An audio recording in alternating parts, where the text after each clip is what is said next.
Hello everyone, আসসালামু আলাইকুম। Welcome to প্রমাস blog.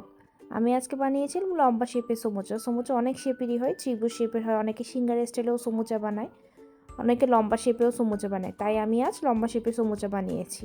So let's get into the video. ফার্স্টে দেখতে পেলেন আমি ময়দা নিয়ে নিয়েছি, তাতে সামান্য লবণ, চিনি দিয়ে ভালো একটু কর্নফ্লাওয়ার, একটু বেকিং পাউডার দিয়ে ভালো করে মিশিয়ে নিয়েছি। মিশিয়ে নেওয়ার পর অল্প অল্প তেল দিয়ে একটা সুন্দর করে খাস্তা তৈরি করে নিয়েছি। পারফেক্টভাবে খাস্তা তৈরি হয়ে গেলে তাতে অল্প অল্প পানি দিয়ে একটা ডো তৈরি করে দেবো। দেখেন কত সফট সুন্দর একটা ডো তৈরি করে নিয়েছি। বাস 15 মিনিটের জন্য রেস্টে রেখে দেবো। 15 মিনিট পরে ডোটা থেকে বাতাসটা বের করে নিব। বের করে আনার পরে এরকম ছোট ছোট লিচি আকারে কেটে নিব। দেখেন অনেকগুলো লিচি হয়েছে। লিচি আকারে কেটে নেওয়ার পরে এখন আমি পাতলা পাতলা করে রুটি বেলে নিব।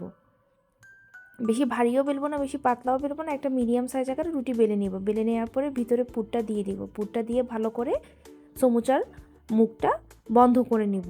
আমি কোণার মধ্যে একটা সুন্দর শেপ দিয়ে বন্ধ করব।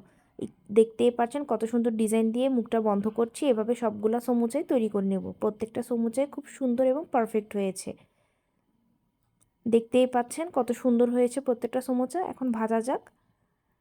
সমুচাগুলো যখন তেলে দিব দেখেন নিজে নিজেই সুন্দর করে ফুলে উঠছে। আমার কোনো নাড়াচাড়া দিতে হচ্ছে না, তার মানে আমার সমুচার ডোটা পারফেক্ট হয়েছে। তাই তেলে দেওয়ার সাথে সাথে সমুচাটা ফুলে উঠছে।